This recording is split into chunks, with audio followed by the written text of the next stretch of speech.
والعاقبة للمتقين ولا عدوان إلا على الظالمين والصلاة والسلام على أشرف المرسلين وعلى آله وأصحابه أجمعين الطيبين الطاهرين. أما بعد،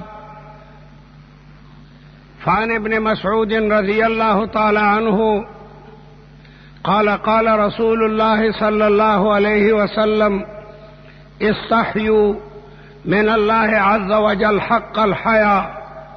قالوا: نحن نستحيي من الله والحمد لله.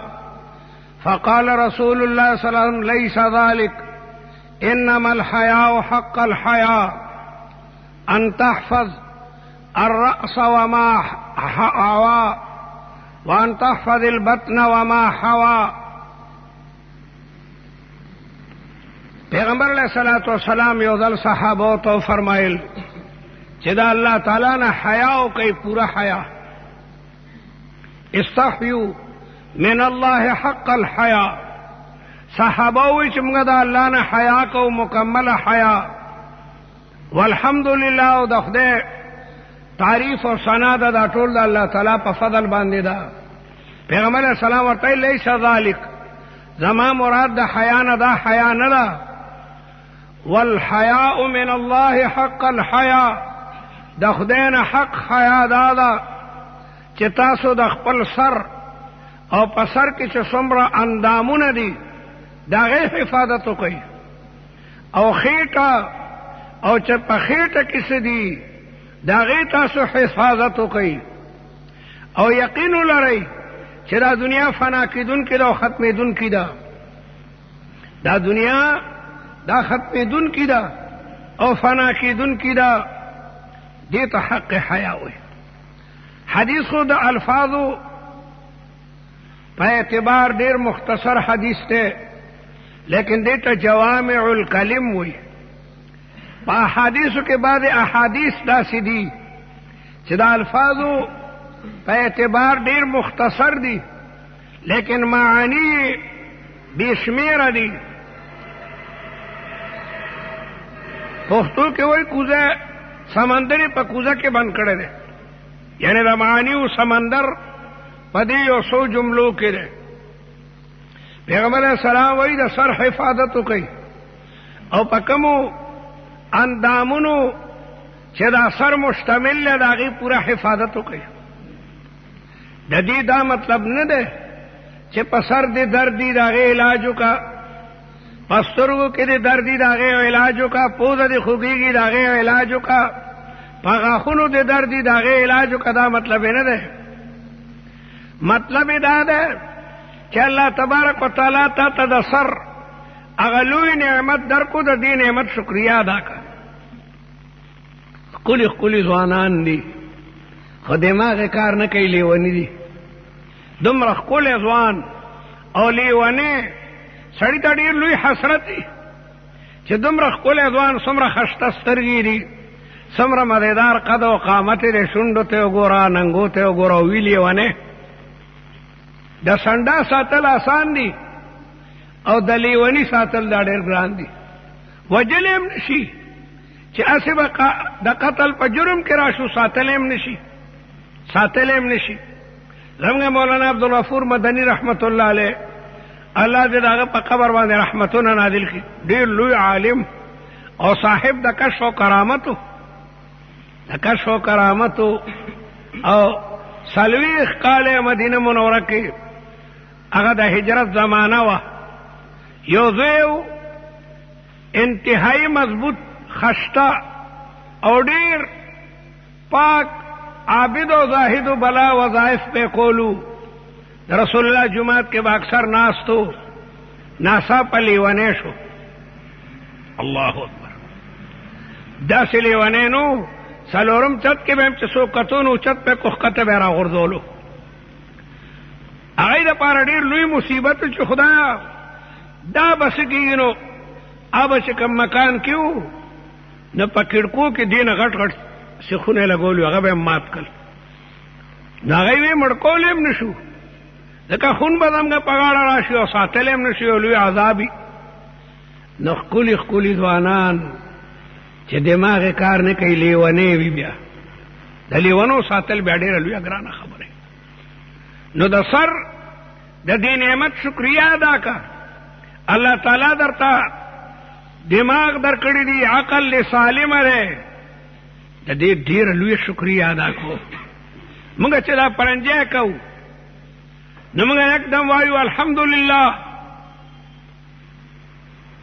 او چې څوک واوري نو هغه وایي یرحمک الله، او بیا دا پرنجی کوونکې به وایي یهدیکم الله ویصلح بالکم. دا ولې؟ دا پرنجی د دې خبرې دلیل دی چې دماغ یې ټیک دی، لیونی پرنجی نه کوي. دا موږ چې کله نه کله پرنجی وکړو نو په دې به یو سړی الحمدلله وایي، دا مسله زده کوي.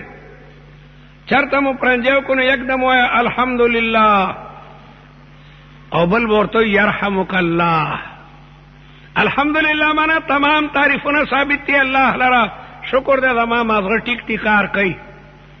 اوریدونکو به ورته یرحمک الله، خدای در باندې رحمتونه ووري.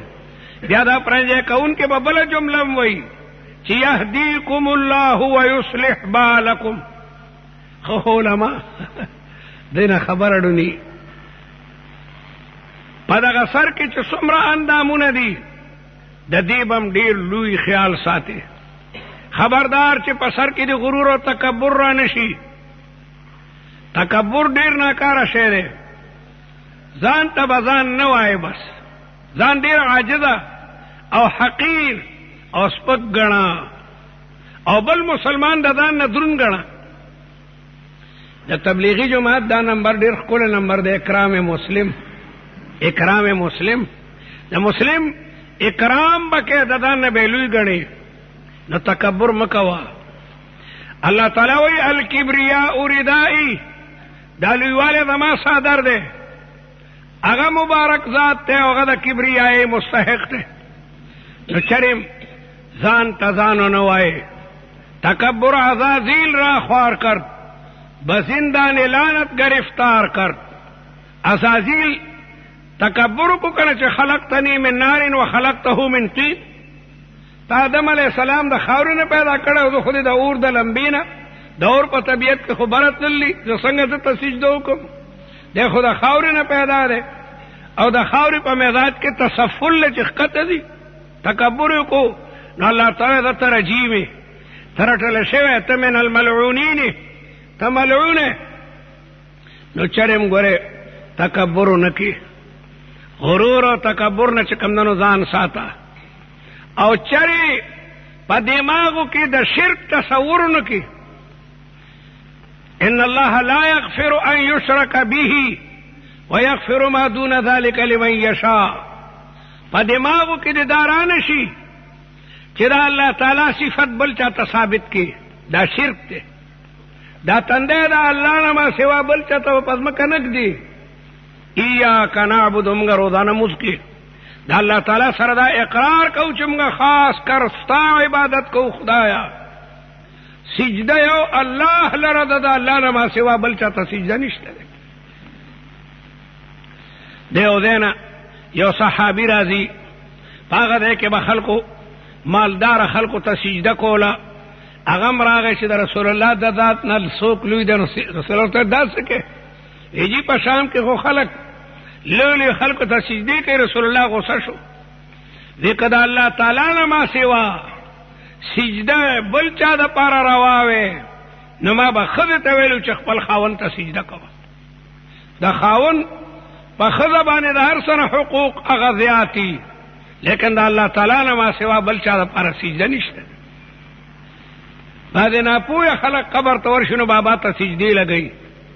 پنجاب کې بعضې پیرانو ته خلک سجده لګوي. دا شرک دی. شرک الله تبارک وتعالی هغه نه بخي.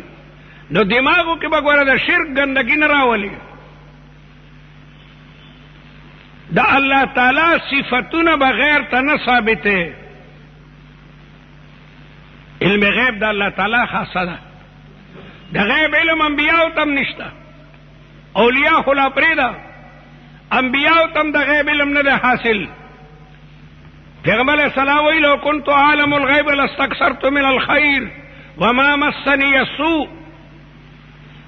علم غیب کسر میداند بجز پروردگار ہر کے میں گوید کہ میں دانم با او باور مدار. کم سڑے چھ دا علم غیب دعوی کئی وی خوش کدو دے جاہل لے دا غیب علم اللہ نما سوا بل چاہتا نشتا. مصطفیٰ ہرگز نہ گفتے تا نہ گفتے جبرائیل اور جبرائیلش ہم نہ گفتے تا نہ گفتے کردگار. فرشتہ له وحی راڑی چھ اللہ تعالیٰ ورطا ہوئی چھ دا آیاتون زما پیغمبر تیوسا. او بیا فرشتہ چھ پیغمبر تو انہوں پیغمبر خلق تا بیان کی چنن ما بانے دا قرآن نازل لے، نن ما بانے دا سورت نازل دے، نن ما بانے دا آیت نازل دے. نو پا دماغو کی با دا شرک تصور و شایبہ نراولی. ان الشرک لظلم عظیم. پا ظلمونو کی لوی ظلم شرک تے چھ اللہ تعالیٰ سرے و سڑے شرک پیدا کئی. ہر دے حاضر و ناظر دا اللہ تعالیٰ ذات تے. مشکل لرکون کے یو دا اللہ ذات تے اگر مشکل کشا دے. علی مشکل کشا مو آیا مشکل لرکون کے اگر دا رب العالمین ذات تے. صحت ورکون کے دا اللہ تعالیٰ ذات تے. چاہتا اولاد ورکی اللہ تعالیٰ ورکی.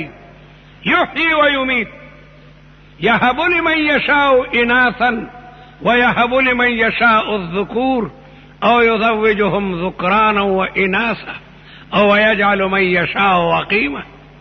چاہتا دامن ورکی، چاہتا لونا ورکی، چاہتا دواڑا ورکی او سوک شنٹ کی. دا دنیا پر ڈاکٹرانو بانے کردی اولاد ان کی. اولاد اللہ ورکی. پیغمبرانم اولاد دا اللہ تعالیٰ نغواڑی.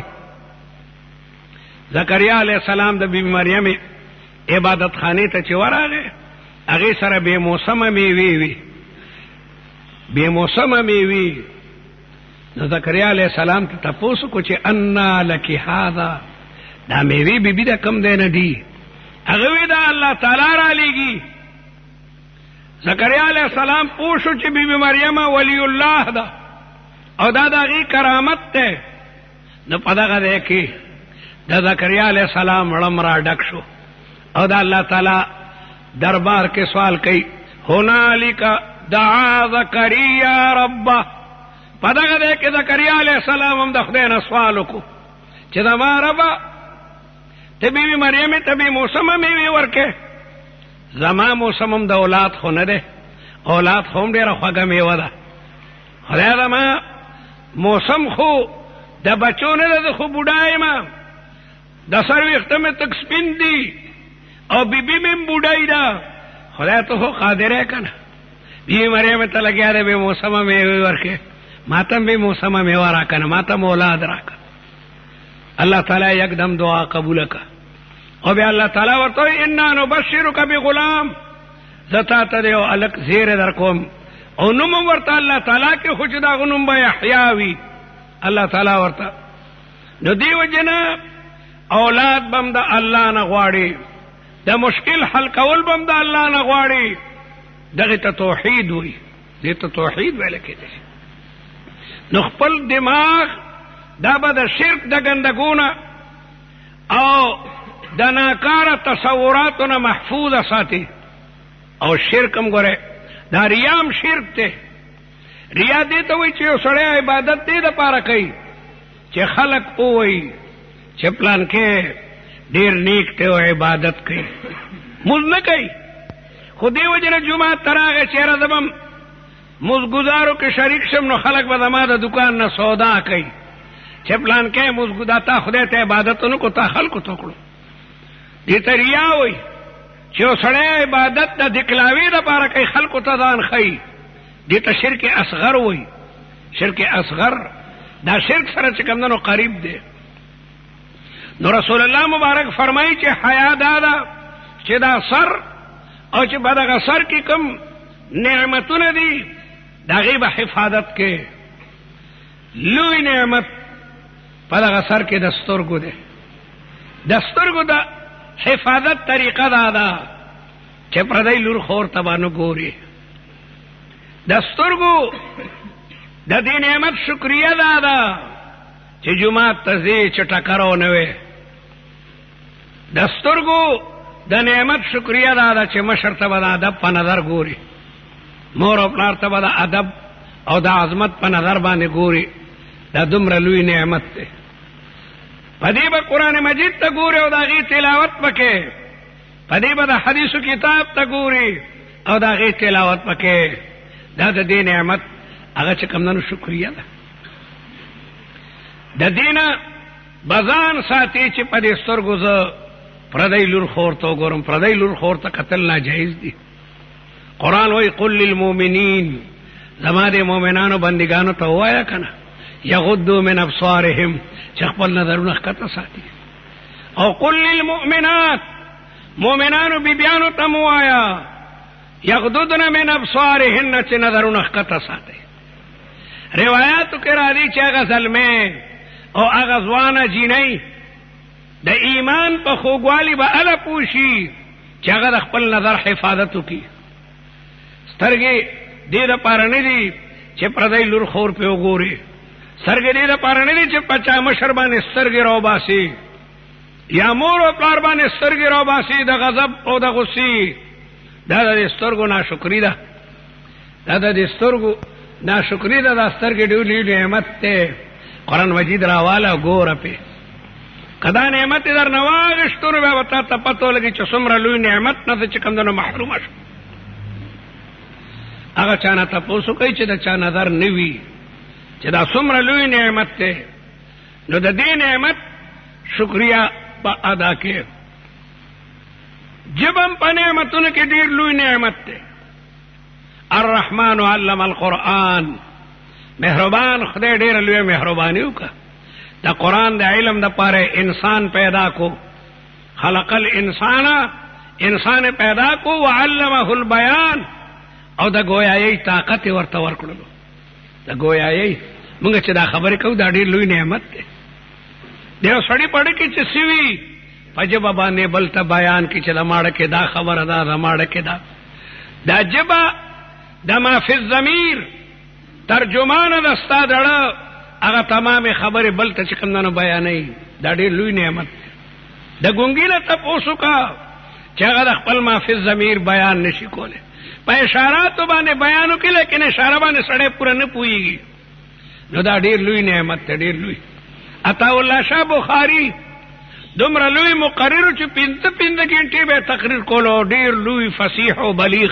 اکوړي ته یو ځل راغلی 5 ګنټې تقریر یې کړو.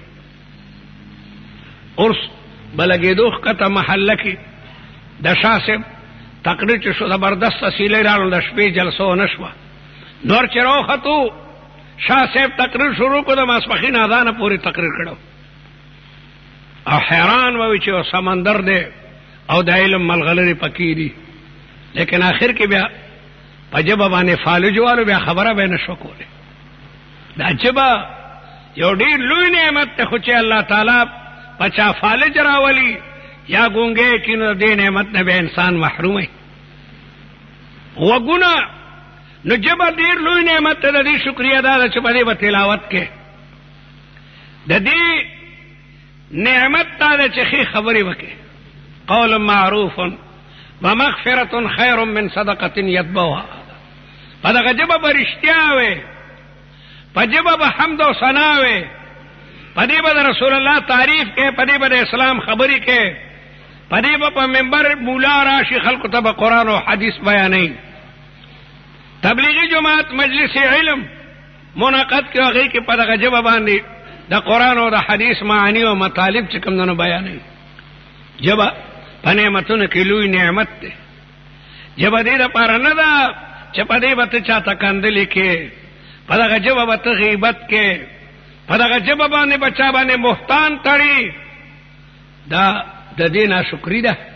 دا به په کنځلو کې، دا به په فسق او فجور کې، دا به په غزلو کې، دا به په تمام جرمونو کې نه استعماله. که الله تعالی ګونګی کې بیا بسی. غیبت دا په جرمونو کې لوی جرم دی.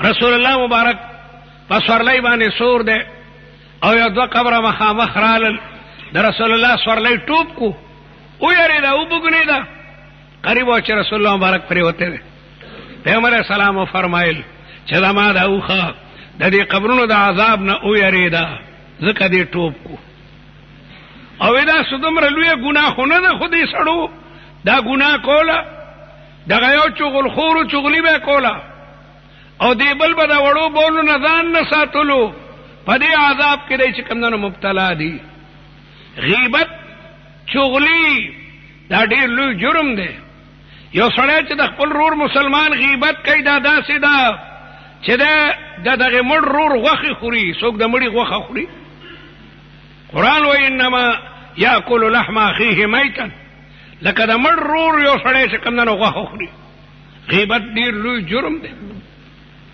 حاجی امداد الله صاحب د چا خبرو کجی پلان کې ستا ډېر بد وي در پسې دا خبره کوله ده وی هغه دومره بد نه کړی لکه تا چې ما سره بد وکړ هغه خو زما مجلس کې نو او زما به تو زما مجلس کې لګېده زما بد وي خلکو بیا توبه وسته چې د امداد الله صاحب په مجلس کې باندې چا خبر هم نه کو مطلب دا دی بدې ویلي خو پرېږدي ده که نه ته دا خبره ماته چې نقل کې دا خو تا د هغه غیبت کې نو تا خو د هغه نه زیات جرم وکړو مجال څه چې بیا د هغې نه پس د حاجي امداد الله صاحب چا غیبت کړی د حسن بصری چا غیبت وکړو یو طالب راځي چې پلان کې درته بد وي دیوالی دا کجوري ورته یو صحیح بلا کجوري ورته ورکی هغه چا چې غیبت کړی وي دا چا در کړي دا حسن بصری دیوالی را کړي چا ورته وي چې تا د هغه غیبت کړی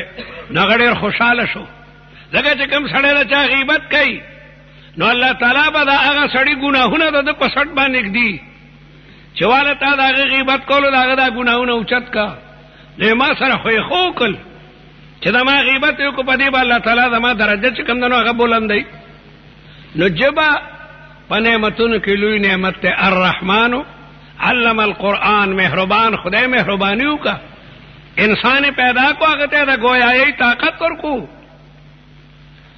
زمون د عربی 29 حروف دي په عربی ژبه کې حروف 29 دي الف ب ت ث ج ح خ ان طریق وردا 29 دي د دې 29 حروفونه ته په زرګونو لګیا د کلمات ما چې تقریر شروع کړه کوم وخت نه شروع کړه خود به خود زمونږ په دغه ژبو کې په دې خلو کې یو اټومیټک مشین موجود ده او د دې حروفونه لګیا د کلمات چې کوم نه جوړي خود به خود جوړيږي دا څه زبردست کارخانه و دې کتلی ټول راځي او سړی خبرې کوي او د خپل محفظ ضمیر اظهار په ګنټو باندې کوي دا لږ لوی نعمت ده وړې شونډې معمولي غاښونه او وړهونه خوله او د هغې نه څومره قیمتي خبرې راوځي د سنډا او د عتیقه پر خو تا نه غټه ده غاښونه تا نه مضبوط دي ژبه مضبوطه ده لیکن هغه مغه یو आवाज دی با کوي دا د بیان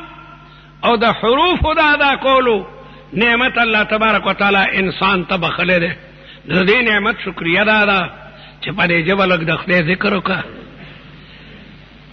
په دې باندې د قران مجید لیک تلاوت وکړه په دې باندې خلکو ته واعظ او نصیحت وکړه جب دې لپاره نه دي چې په دې ته غانې وکړي جب دې لپاره نه ده چې په دې غیبت وکړي په دې دروغ وې دروغ د نفاق پنهو کې ونه خدا رسول الله مبارک فرمای آیت المنافق ثلاث د منافق درې نه خدي اذا حدث كذب خبرې چې کوي ټول دروغ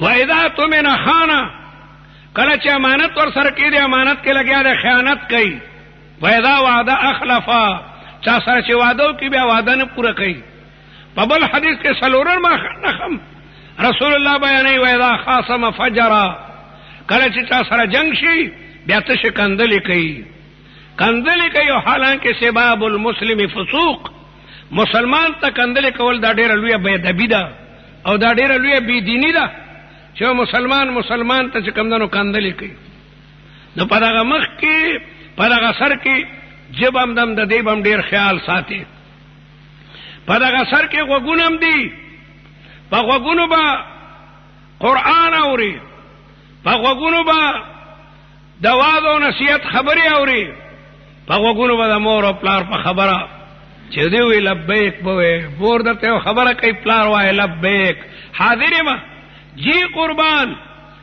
قربان وګونه دې د پاره دي وګونه دې د پاره نه دي چې پدې ته غانې واوري پدې ته غیبت واوري پدې ته کنځلې واوري پدې ته فحش کلام واوري دا د دې نعمت ناشکری ده که الله تعالی په وګونو کون کې بیا بسي مخکره کده کراچۍ ته تلم بیا ملګرو زه حیدرآباد ته بوتلم حیدرآباد کې یو عالم او وګونو کونو قادیانانو چرته بمونه خلاص کړیو نو هغه د وګونو سره نږدې دی نو د دواړو وګونو پردیش لیدلی ډېر لوی عالم دی نو خبرې زمانه اورېده نو ما به لیکلې لیکن دومره لوی ځیرک و چې ما به خبره شروع کا به پوه شو بس یې نه ستا به مطلب پوه شو او بیا به جواب راته چې به ټیک وه ښه جواب به راته راکړو ما به هغه ته لیکل نو غوږونه دومره لوی نعمت دی هغې پوره وخت لګي یو شی به لیکي هغه به هغې ته ګوري او هله به د هغې چې کوم جواب در کوي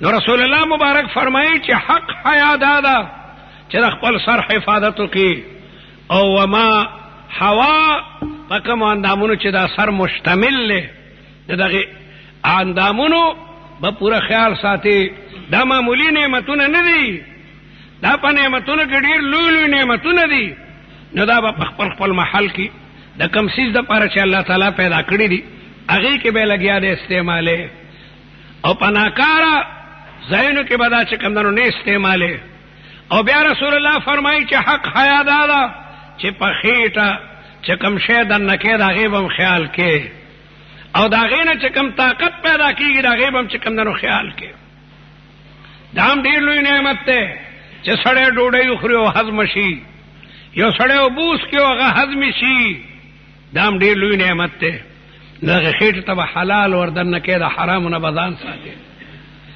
په کومه خېټه کې چې لږوندې شایبه هم د حرامو وي نو بیا دعاګانې نه قبلېږي د دعاګانو قبلېدو دپاره بنیادي شی دا دی چې ستا په خېټه کې هغه مال حلال پروتي مال حلال نو د خېټې به هم ډېر لوی خیال ساتي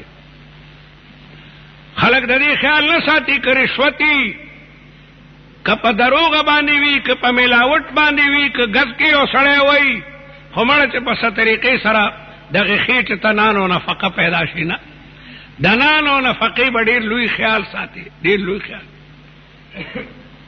فضیل ابن عیاض دا ډېر لوی بزرگ دی او زمونږ د امام ابو حنیفه رحمت الله علیه په شاګردانو کې ډېر لوی سړی دی ډېر لوی سړی یو زمانه کې ډېر لوی بدماش و قافلې به یې لوټلې او چا به چې د فضیل نوم واورېدو نو پیدا یې ورپې راغی توبه یې وویسته او چا نه چې حقونه خوړلو هغې ټولو ته ادا کړل او بیا راغی په مکه مکرمه کې به اوسېدو مزدوري به کوله د خلکو سامانونه به لکه دا پانډیان چې سامان اوچتوي چاته به کورونه کې اوبه ډکولې بادشاه تلی او هارون الرشید د خانه کعبې نه ګیر چاپېره طواف وکړو نو بیا ملتظم کې راغی دعا یې غوښته الله دې تاسو موږ هغه دې ته بار بار بوځي ملتظم د حجر اسود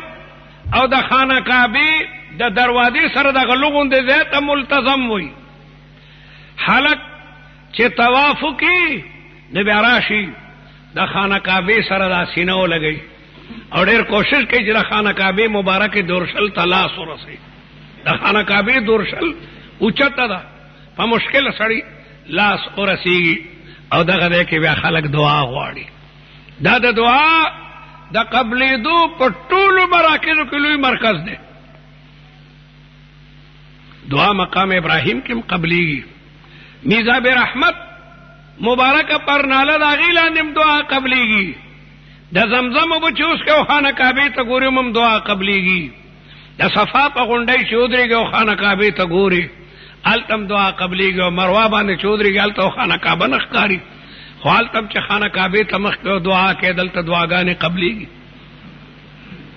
دا ډېر مبارک ځایونه دي لیکن د ټولو نه لوی مبارک ملتظم دی ملتظم خدای مو بوځه درته پته ولګي مختلفو ژبو کې خلک د الله نه سوال کوي چې غوږ کېږدي څوک به انګریزۍ کې جاړي، انګریزۍ کې به دعا غواړي، څوک پښتو کې، څوک فارسي کې، څوک ترکۍ ژبه کې، څوک لاتینی ژبه کې، څوک په ډچ کې. ډېر لوی سړی دی، ډېر لوی.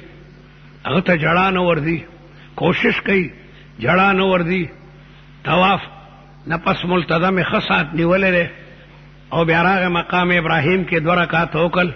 وزیر ته وی د خدای انصافداره چا مولا ته مې بوزا، چراته د قران مجید څخه آیاتونه وایي، د رسول الله صلی حدیثونه راته بیان کی، ما ته ولې جړا نه راځي؟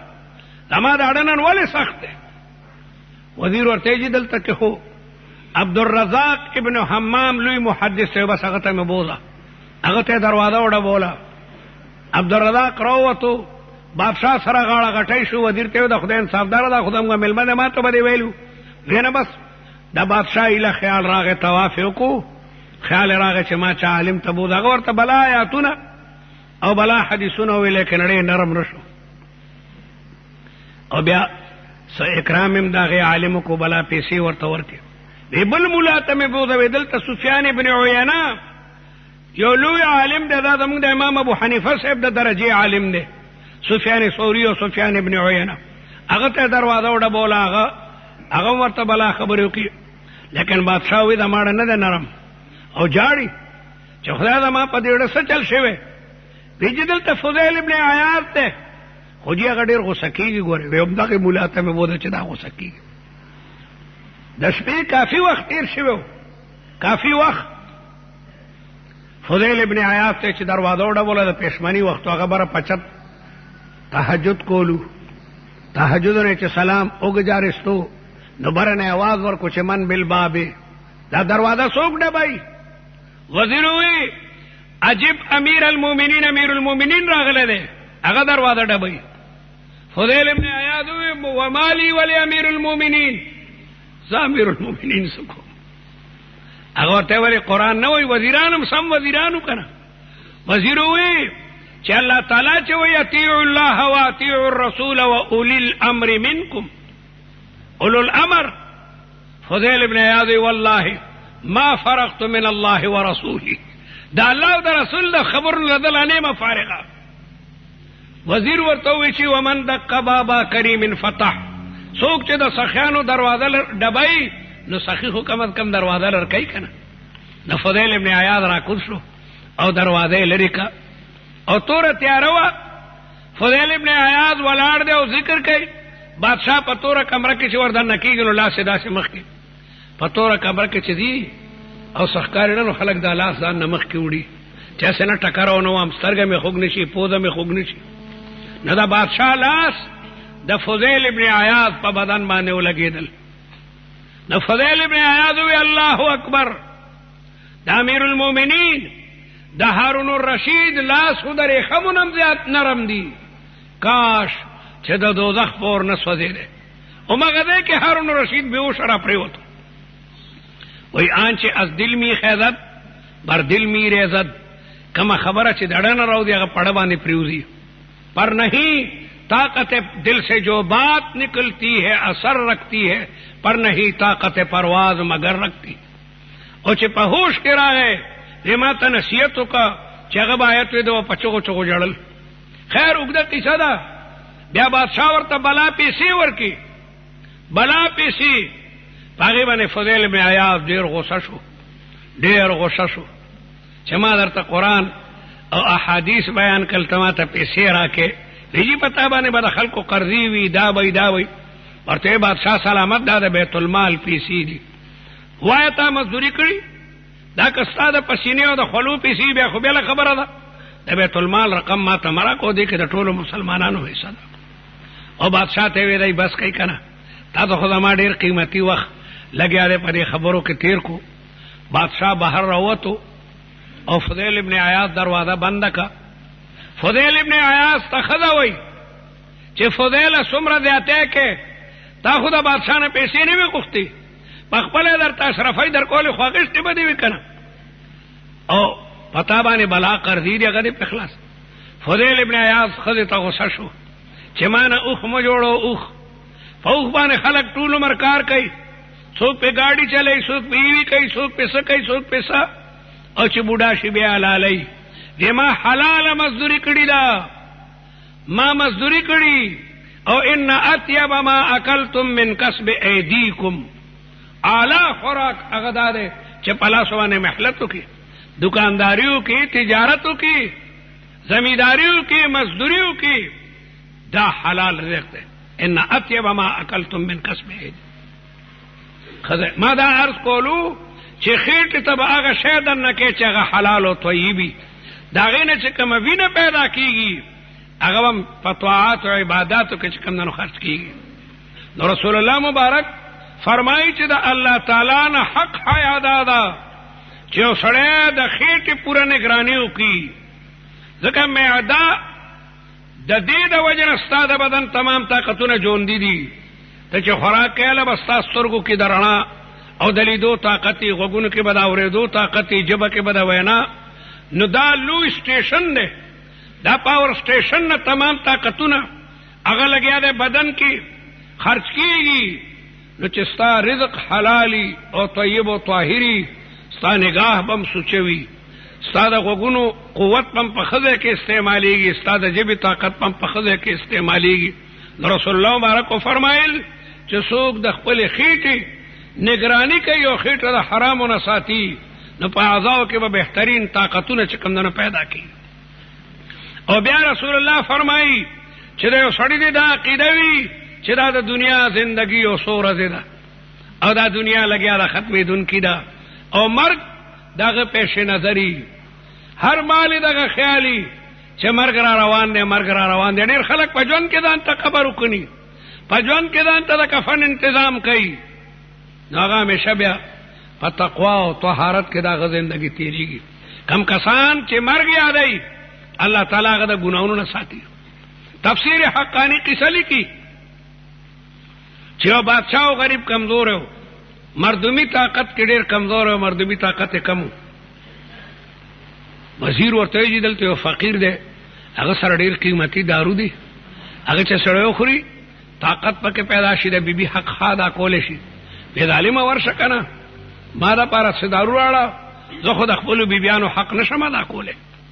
وزیر لاړو او هغې فقیر ته وایي چې بادشاه را لېږلم، تا سره څه دارو دي، بادشاه ته هم لږ پکار دي، د هغې غریب څلور بیبیانې دي او غریب د بیبیانو حق نشي ادا کولی. فقیر ورته لغوندې دارو ورکړل چې بادشاه به دا ډېر د غنمو د دانې عمره استعمالوي، زیات به نه استعمالوي، ورنه دې نه سړی به امریم. هغه دارو راړل او بادشاه یو خوراک استعمال کو. په بادشاه کې دومره طاقت او قوت پیدا شو چې د څلورو واړو بیبیانو حق ادا کو، څلورو واړو سره هم بستري وکړه. بل از د هغې نه طاقت بیا زیات و، بل از د هغې نه د بادشاه بدګماني پیدا شوه. حالانکه حکم دی ظن المؤمنین خیرا، مومن باندې به نیک ګمان کوې، مومن باندې بد ګمان مه کوه. یو سړی دی د پېښور په قصه خوانۍ کو کتو، نو دا ګمان پې مه کوه چې فلم ته به راغلی، چرېم دا ګمان مومن باندې ښه ګمان کو. کېدای شي هغه تللی جهانګیر پوره کې ځان ته بخاري او مسلم علي، د حدیثو کتابونه علي، تفسیر علي، او ته پې غلط ګمان کوې چې دی به دلته فلم ته راغلی. حکم دی چې په مسلمان بد ګمان مه کوه. لیکن د بادشاه په هغې فقیر باندې بد ګمان راغی چې ما د غنمو د دانې عمره دارو خوړلي، زما بدن کې لوی طوفان پیدا کړی دی چې دا فقیر به څه کوي. یوه وینځ یې تیاره کړه چې هغه ډېره خشته وه، په وینځو کې خشته جامې ورته واچولې وې، سرخي پوډر وکړه، او د خدای په ذات قسم وخوره چې دا فقیر څه در سره کوي، ما ته به بیا وایې، زه دې په طور د امتحان باندې لیږم او ځان هغه ته مخکې مخکې کوه. وزیر ورغی، هغه وینځ یې بوتله او څه بلا تحایف چې بادشاه ته دارو ډېره لویه فایده ورکړې ده، او دا هغه د هغې تحفه رالیږلې ده، دا جامې او دا قیمتي سامان او دا وینځ یې ستاسو خدمت ته راولېږله، او دسته که کوزه درته ډکوي، بستره به درته سوی. فقیر یکدم پوه شو. اتقوا فراست المؤمن فإنه ينظر بنور الله. رسول الله مبارک وایي د مؤمن د فراست نه ویریږه، هغه د الله تعالی په نور هغه څیزونه ویني دی اولیاء الله تعالی تعالی ډیر لوی کشف او کرامت ورکړي. قلوب العارفین لها عیون یرا ما لا یراه الناظرون واجرحه تطیر بلا ریاش الى ملکوت رب العالمین. فقیر پوښ چې بادشاہ په کوم غرض ماته وین ځان خشته کې او ناستی کله ورته کوزل کې کله سا فقیر هغه تاړو سره دې پس وین دې راغوخته هغه وینې ما ته خاړو ګوري نه هغه کې خاړو سم طاقت نه معلومیږي هغه ما ته ګوري نه زه خو ډیر دی خوا کېږم د زیورات او شرنګار مړنګار او دا دغه کوم هغه دې طرف تاړو خیال دی. فقیر دوباره وزیر راغوښتو چې راشه بادشاہ سلامت ته خو ما ډیر قیمتي دارو ورکړیو خو ما ته د ځایچې نه معلومه شو چې هغه سوره دې پس مري.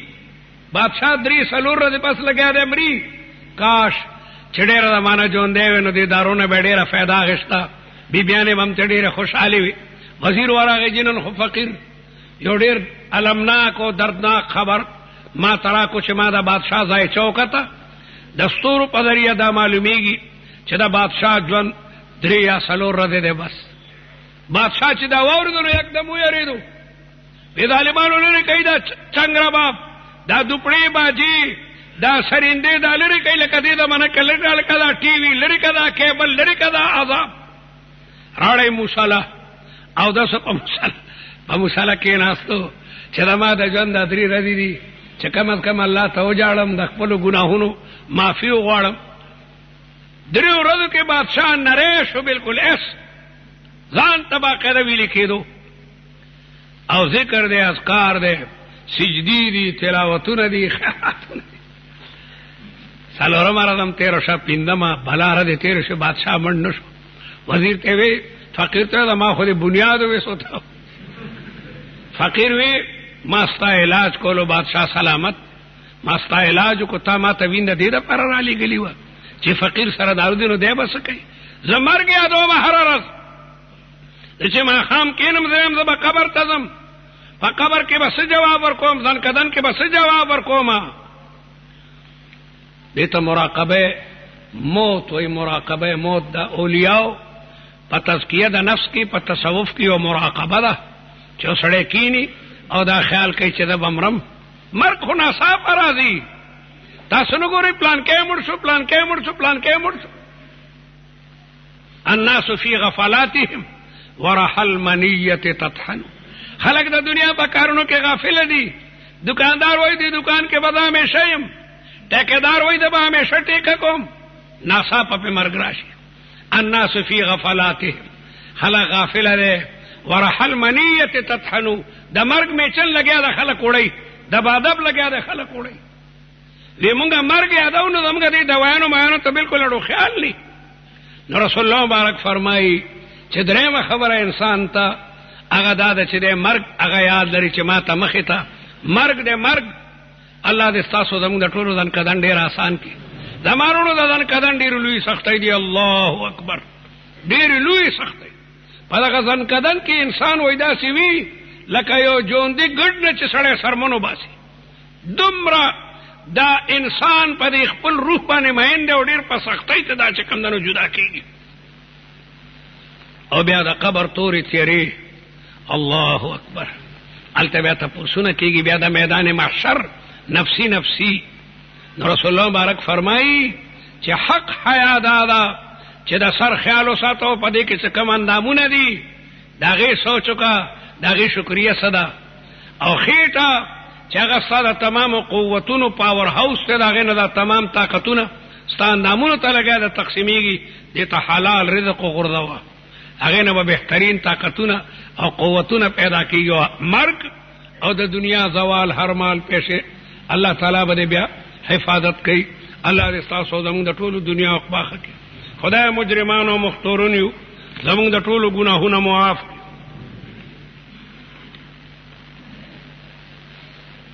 ہمارے گاؤں میں اور معاشرے میں کسی کے گھر میں میت ہو جاتی ہے تو اکثر دیکھنے میں آیا ہے کہ جنازے کے وقت غیر لوگ میت والے کے گھر میں سامنے جمع ہو جاتے ہیں. ندی پکار د مړي کور مخامخ د خلق نو دریږي جس سے اس دوران محلے اور مہمان عورتوں کو میت والے گھر میں آنے اور جانے میں تکلیف ہوتی ہے. یعنی خاص کر د مړي خپلوان پکار د چاغه موجودي بعض زنانه مثلا نوزي د دې کور نه یا راضي یقینا خبره کړی ده هغه کسان چې کوم د کور نه جنازه او چته کې سجې پورې د صرف خپل کسان وړي مخکې د بیا خلق موجودي. یا رب العالمین زموږ اخره خاتمه په ایمان کې د رسول الله مبارک ادنا خادمانو امتیانو کې محساب کې د پیغمبر علیه الصلاۃ والسلام د مبارک لاسونه د حوض کوثر به مناسبت لکه د جمعې په دغه مقدس موږ کې څنګه جمع کې دغه سید رسول الله د پاکي جنډې لاندې موږ د خپل اسلاف او اکابر او مشایخ سره جمع کې بیمارانو ته دعا وکړي چې الله تعالی تمام بیمارانو ته صحت او شفا ورکړي. بلا ملګرو موږ نه مطالبه کوو سیلا په ټلیفون ماته یو ډاکټر د دغه علاقې کې د سودان دغه بیمار د انګلند کې دغه علاج کی غریب سودان ته روان دي لږ سات پس چې د جمعې مونږ نه پسته ماته مسلمانان دعا وکړي چې الله تعالی زما بیمار ته صحت او شفا ورکړي. خدایا په دې مزګزارو د خلکو ډېر ښه اعتمادي ته زموږ د مجرمانو دا دعا قبول کړي دغه بیمار ته صحت او شفا ورکړي او د سودان دا سفر ورته آسان او د خیر او برکت کې څومره بیماران چې دي مولا خپل لیاړې دارو کې صحتونه عافیتونه نصیب کې د پریشان حال او پریشانۍ لري کې. یا رب العالمین دا جمعات چې کم صاحب جو کړل او کم ملګری چې د دې خدمتونه کوي د دنیا او عقبا په خوشاله باندې سرفراز کړي. زمونږ د مسلمانانو نوې نسل بچي او بچي د زمانه د فتنونه د الحاد او د زندقینه او د بے حیاي د جراثیمونو محفوظ او ساتي. بیرونی دنیا کې بلا مسلمانان دي خدای داغه مسلمانانو د کورونو د غید آل او عیال د ایمان حفاظت کوي د اعمال حفاظت کوي د تمام فتنو بے حیايونه محفوظ او ساتي. زه په مجاهدین جهاد کوي په افغانستان کې په عراق کې په بیروت او لبنان او کشمیر او مختلفو بلادو کې خدای د مجاهدینو حامی او ناصر شي. په شرق او غرب کې د اسلام جنډې ودرې د عدل او د انصاف حکومتونه قائم کړي. زموږ پاکستان هم د اسلام یو عظیمه قلعه وګرځي او منتخب ارکان چې د اسمبلی کې کامیاب شو دایته په دغه ملک کې د دینی اقدارو د اسلامی روایتو د ژوند کولو طاقت نصیب کړي. صلی الله تعالی علی اشرف رسوله وعلى آله واصحابه اجمعین الطیبین الطاهرین.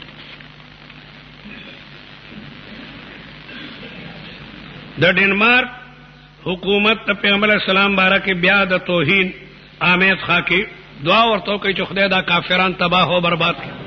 خدای ته د خپل قدرت نه خيوخه کم کسان چې د رحمت للعالمین صلی الله علیه وسلم پشان کې توهین آمید خاکی جوړي ایلو یا خدای د خلکو ته پاره د عبرت نمونه وګرځي بندران او خندیران ته جوړ کړي چې تمام کافران هم دا غي عبرت حاصل کړي.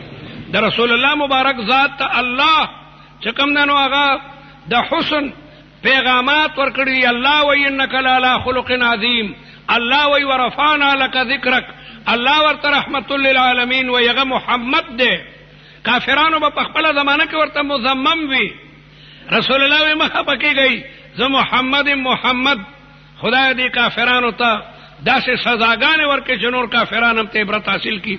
وصلی الله تعالی علی خیر خلق.